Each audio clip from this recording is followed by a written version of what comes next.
Tudo bem com vocês? Vocês vão falando pra gente como é que tá o áudio. Começou o blog do Belém aqui com essa visita ilustre, Marcos do Betron. O homem tá aqui comigo, então você que é fã, você que acompanhou a época que eu acompanhei do Super Betron, quem não marcou, quem não dançou aquela marcante, né, Marcos? É verdade, olha, na época de 2008, as músicas que mais marcaram na vida de muitas pessoas, né? Sempre o Betron é o representante dessa época de 2008 e eu fico muito feliz de estar aqui com você, fazendo parte dessa grande história que é o Blog do Belém. Tá? Vim de Marabá para fazer essa entrevista ao vivo para todo o Brasil, meu irmão. Muito obrigado, vou mandando um abraço, vai falando como é que tá o áudio aí, gente. Vamos lá, então a gente vai começar com a nossa primeira pergunta aqui. Para quem não conhece, DJ Marcos do Betron, como você se descreve como pessoa profissional e desde o início lá no Bengola, lá no Bengui? É verdade, eu comecei no bairro Bengui, minha galera sabe disso, tem uma história muito longa, uma história desde 7 anos de idade, né? Eu ali do lado do meu pai, ele sempre com aqueles bandos de disco, e tinha disco que não tinha capa, né, na época, e eu pegava aquelas cartolinas, né? Dobrava, fazia a capa certinho, colava e metia o nome do cantor na capa, né? E então aquilo foi me incentivando, meu pai sempre foi um bom técnico, montava equipamento, potência de som. Inclusive eu fui pegando gosto, isso junto com ele, tá? Isso só eu e ele. O meu irmão era técnico, entendeu? Tinha a responsabilidade dele de estar lá, mas só que eu sempre me dediquei à aparelhagem. Inclusive, né, Diego? Sim. Eu tenho uma aparelhagem lá no Bengui que era o Dual Som, né? O meu amigo lá, quando ele lançava as aparelhagens dele, aí ele gostava daquelas caixas de som antigas, aí eu comprava aquelas caixas antigas dele, entendeu? Aí nisso eu fui comprando alto-falante, equipamento, naquela época era difícil, era alto-falante off, de ser para encontrar um alto-falante de 15 era muito complicado na época. Então, essa trajetória foi difícil para mim, entendeu? Para criar onde eu estou hoje, até porque o meu pai, quando tinha o som dele, era pequeno demais, só ali na barraca dele, na oficina, entendeu? Aí eu, com o interesse de crescer na vida, peguei o gosto, fui assumir a responsabilidade da aparelhagem, né? E fui montando os equipamentos com ele, assim, até porque eu pintava as caixas quase todo final de semana, eu pintava de uma coisa diferente, porque eu gostava de ver na sala de casa a caixa de som, né? E aí eu pintava uma coisa diferente, eu enjoava daquela cor, então aquilo foi me incentivando. Então, quando o som estava um pouquinho maiorzinho, que era na época 4 de 15, 4 de 12, 4 ST, um corretor no meio, aí eu fui começar a pegar as festas, né? Festa de aniversário, quadrilha, muita gente sabe do meu bairro aí, sofri bastante carregando esse som no carro de mão, pra cima e pra baixo com meu pai. Eu me lembro que no fim da linha tinha um clube, que eu fui empurrando lá de casa até nesse clube e voltando com ele. Faz muitos anos atrás, nessa época, se não me engano, eu tinha uns 10 anos de idade, entendeu? E aí foi revolucionando as coisas. Aí teve uma época também que eu peguei outras caixas de som desse mesmo cara que acabou e lançou outras caixas. Eu peguei, foi que eu lancei, que eu vou mostrar a foto para vocês. E aquilo foi me incentivando, entendeu? Enfim, aí meu pai, na época o nome do som era Fantástico Imperial. Era Fantástico Imperial. Aí ele falou assim: Marquinhos, já tem um som com esse nome. Eu falei: rapaz, aí eu não falei nada, né? E eu fazendo a mídia lá no bairro de Bengui, Fantástico Imperial, muita gente sabe, gravei muito CD no estúdio do Raisson, do Jameson, entendeu? E a minha história é longa, se eu for contar aqui, meu irmão vai fazer um jornal, mas eu vou falar só metade do que eu sei, entendeu? Pois é, aí, 2002, ele surgiu de mudar o nome do som. Era Fantástico Imperial, 2002 surgiu mudar o nome do som para Betron. Então ele mexeu nos troços dele lá e tal, aí viu o nome em cima do transformador, sabe? Aí ele falou: Marquinhos, eu achei o nome do som. Vetron. Aí eu falei assim, pô, velho, como é que o senhor vai colocar o nome que o Bacon já conhece Fantástico Imperial, né? Aí, enfim, eu, por obedecer a ordem dele, por ser meu pai, sabe o que eu fiz? Mandei fazer as vinhetas da aparelhagem, entendeu? E fiz uma nova história. Uma nova história. Na época, a fita cassete estava no auge.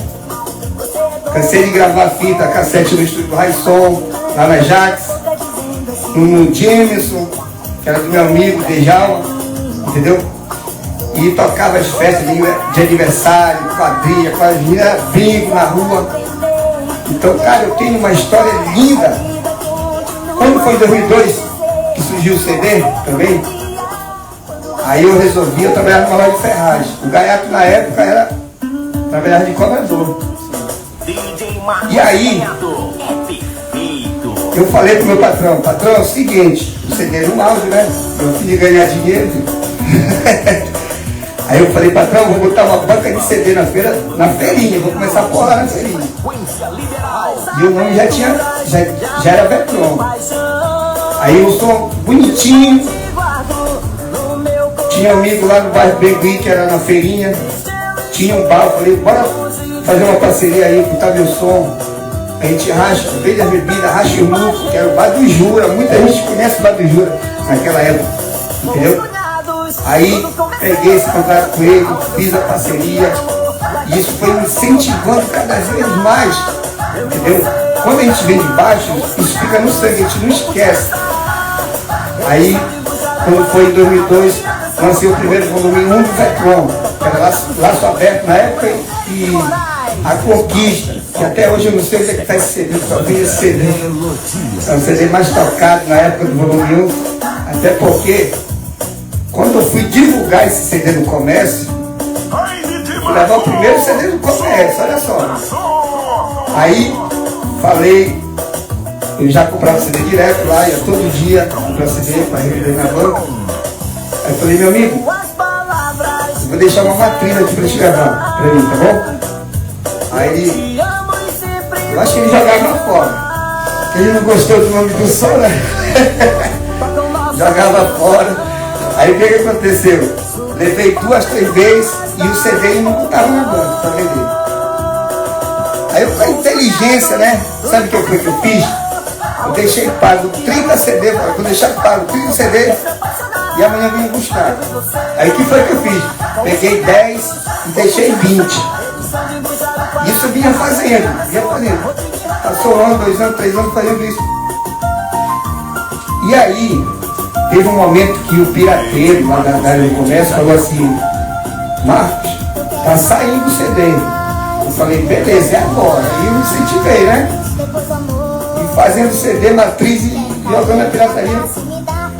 Aí quando foi em 2006, 2007, o povo já ouvia falar Vetron, na cidade por aí, entendeu? E aquilo era muito difícil. Vocês não sabem nem a importância que eu passei quando foi, chegava assim comigo. Escutei o CD do Vetron em Cametá, escutei o CD do Vetron Tucuruí, Paraupeba, Marajó, entendeu? E aí, quando foi em 2008, né, Diego? Aí, toquei a primeira festa, não sabia nem o valor que ele ia pedir. Eu falei, rapaz, o festeiro me ligou, né, falou assim, quanto é o cachê do Vetron? O pessoal está pedindo aqui a Baité. Aí eu falei assim, rapaz, eu não tenho nem aparelhagem para tocar o som pequeno na época, né? Aí, não, mas eu quero assim mesmo, então. Aí eu falei para ele, então é o seguinte, eu vou fechar contigo em R$4.000. Aí eu peguei 2.000, comprei 2 Move 20, né? Porque não tinha nem PIN, né? Aquele PIN 250. Aí, desse dia, o Gaiato já tinha embaixo dele, que era o Vasco Camburão, e o Dinamite. Aí ele fechou e foi lá e vai estar atrás do Vetron. Falou para os amigos dele, falou, bota no Vetron lá e vai ter e tal. Aí saiu, não sei se foi 1h da manhã. Aí ele viu o movimento, né? Todinho aquele movimento lá, uma fila enorme para entrar na festa. E aí, desde esse momento, nós tivemos uma conversa para a gente fazer a parceria. Eu falei assim, Marcos e Gaiato, rimou. Aí, pai, falei, Gaiato, bora o seguinte, bora fazer a parceria, bora. Deu uma parceria, ele também tinha o som dele, que era Dinamite. Pegamos dois material, unimos na época, em 2008, né? E aí, desde esse momento, o Vetron só crescendo. Fizemos um investimento de 150 mil, o primeiro investimento, né? Lançamos no bairro Bengui, estourou. Pô, e aí nós tocamos no interior, toda na cidade do Pará. Aí resolvemos fazer outro lançamento na época, entendeu, gente? Fizemos outro lançamento, aí fizemos uma compra, até as compras do equipamento, tá tudo no meu nome, lá no Mercadão. E aí fizemos outro investimento que foi 200 mil. 200 mil, eu me lembro até hoje. E aí fizemos outro lançamento. Pá, explodiu. Entrou a época do Live, né? Sistema Live Wave. Aí depois fizemos mais um investimento de 170 mil. E aí veio crescendo aquela união, né? Marcos e Gaiato, que as músicas, as bandas fazendo as músicas de graça pra gente. Então, essa história minha é maravilhosa. Quando um fã reconhece o meu trabalho, eu choro. Aí a minha esposa, esses dias eu chorei. Eu vou mostrar um áudio aqui de um fã para você, daqui a pouco, para você, porque muita gente veio de fora, não viu a nossa luta, não viu a minha luta, com meu pai ali do lado, entendeu? Então é isso, bora continuar. E qual é a influência do teu pai? Assim, na tua história, eu sei que ele trabalhava com manutenção de som, que chegou a acompanhar desde pequeno. E qual é a influência dele realmente nesse teu estilo DJ? Aí toda essa história do Vetron que tu falou. E também uma segunda pergunta, o que tu achou naquela época do Camelô? Estourou, tu falou toda a história. E aí também lembra que naquela época o Camelô foi cenário para as bandas. Então as bandas se viam tocando no Vetron. E daí começaram a fazer show também de toda essa época também nessa história, é isso? Verdade, o meu pai, ele sempre me incentivou, entendeu? Ele sempre foi um pai bem unido comigo, eu sou o filho mais unido com ele sabe disso, entendeu? Toda vez que ele me vê, ele se emociona, ele sempre falava para minha mãe, eu gosto mais do Marcos, meu filho querido. Então, isso aqui, gente, não é fácil. Eu conquistei, eu criei um amor, um carinho pelo meu pai em relação a essa história. Entendeu? Entendi. E como é que tu viu naquela época? Vamos lá, os anos de 2002, 2006, né, 2007, da pirataria. A pirataria de Camelô de pegar, vender, chegou também Macapá, e aí as bandas se viram, começando a aparecer no Vetron e começaram a fazer show também. Muita banda nessa época começou a ficar famosa também no Vetron, dos CDs do Vetron. Com certeza, na época do CD era muito difícil, né? Até porque as bandas pegavam nossos repertórios, as melhores músicas, e onde eu chegava, eles sempre botavam o CD do Vetron, ensaiava, e aquilo era uma emoção muito grande, entendeu? As bandas mesmo sabem disso. Eu me dediquei muito na seleção do Vetron. Trabalhava fazendo CD de 9 da noite até 4 da manhã. Para mim fazer uma seleção de 5 músicas, eu tinha que escutar várias. Entendeu? Porque chegava a banda comigo, olha, eu vou te pagar para te botar isso aqui como primeiro. Eu falei, não é assim, chefe. Eu vou logo lhe falar a realidade, porque para depois você não me chamar de boçal. As primeiras 5 músicas eu vou botar logo as que estão tocando, estourando, porque o cara que está no baile quer escutar as melhores músicas. Então eu me dediquei a isso, entendeu? Porque na época do CD, por exemplo, uma música boa, aí outra ruim, aí o cara troca logo de faixa, entendeu? Então eu sempre me dediquei à seleção das músicas, né? Porque foi ator que fez sucesso, né? Isso em relação das músicas no CD.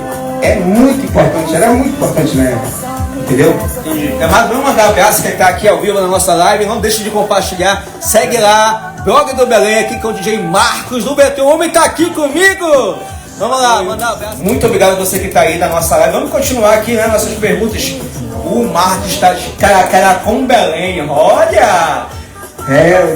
Um prazer imenso estar aqui com esse cara aqui, que é o maior sucesso na internet, meu irmão. Olha, vim de Marabá para estar aqui hoje em Belém do Pará. para resolver umas coisas e resolvi aqui Olha essa moral, olha essa moral. Essa entrevista ao vivo para vocês. Vamos lá. Quais foram os momentos mais marcantes da jogada do Vetron pertinho, Marcos? Tu pode fazer áudio? Isso, pode ser áudio. É áudio. O que marcou mais tua vida referente à jogada do Vetron?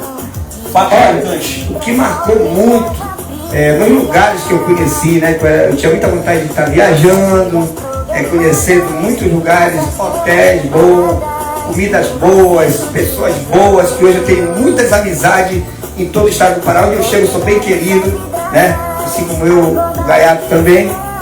E é isso. Isso são momentos que marcou em minha vida, que quando eu lembro eu fico emocionado, entendeu? Eu não ia voltar com a aparelhagem, porque eu sei a dificuldade, o trabalho que tem, entendeu? Mas muitas pessoas me incentivaram, elogiaram, me conquistaram, e hoje, com essa energia positiva, eu vou lançar o Vetron, porque o povo quer o Vetron, e é isso. O Vetron é vida, o Vetron é amor, o Vetron é paixão, o Vetron é recordações. Não é isso, Diego? Isso aí, vamos continuar aqui esse cara a cara com Belém. Quais foram as maiores dificuldades que você enfrentou com a aparelhagem ao longo dos anos? Olha, a maior dificuldade é quando a gente viajava, né, que quebrava uma van, um carro nosso, uma carreta, às vezes não chegava a tempo no local do evento, né? Aí fazia no outro dia para ver se compensava e acabava dando problema, porque quando a gente faz uma milha da aparelhagem para ser uma data certa, isso acaba prejudicando quando tu não chega num evento lá a tempo, entendeu? Então esses foram os momentos ruins da nossa vida, briga, confusões, em relação de muitas coisas, parceria também, meu irmão, tá? Mais importante, entendeu? Porque quando eu estava lá atrás, ninguém estava do meu lado, só eu e meu pai, entendeu? Agora cachorro, periquito, papagaio, tudo é dono, entendeu? Não tem aquele ditado? Quem viveu no sofrimento sabe que eu passei. Os carregadores, eu pagando, naquela época eu tocava uma festa, era 250, o pessoal não queria me pagar R$500, em 2002, entendeu? Um frete de caminhão na época era R$30, então o que sobrava para mim era R$40, R$50. A responsabilidade era minha de pagar os meus funcionários na época, entendeu? Então é isso. O Vetron, ele começou de baixo. Muita gente pensa, o Vetron começou de cima, depois que o Gaiato entrou. Não, negativo. Eu sei da minha história, eu sei do meu trabalho que eu tive com meu pai, carregando esse som na costa, né? E para dizer que hoje todo mundo é dono, aí é difícil, né, cara? Verdade. Então, e aí, você falando essa polêmica, qual é a tua versão desses fatos? Olha, em relação a esses fatos aí, eu quero deixar bem claro aqui que eu amo muito o Gaiato, meu irmão, de coração. Isso aqui é real, entendeu? Mas eu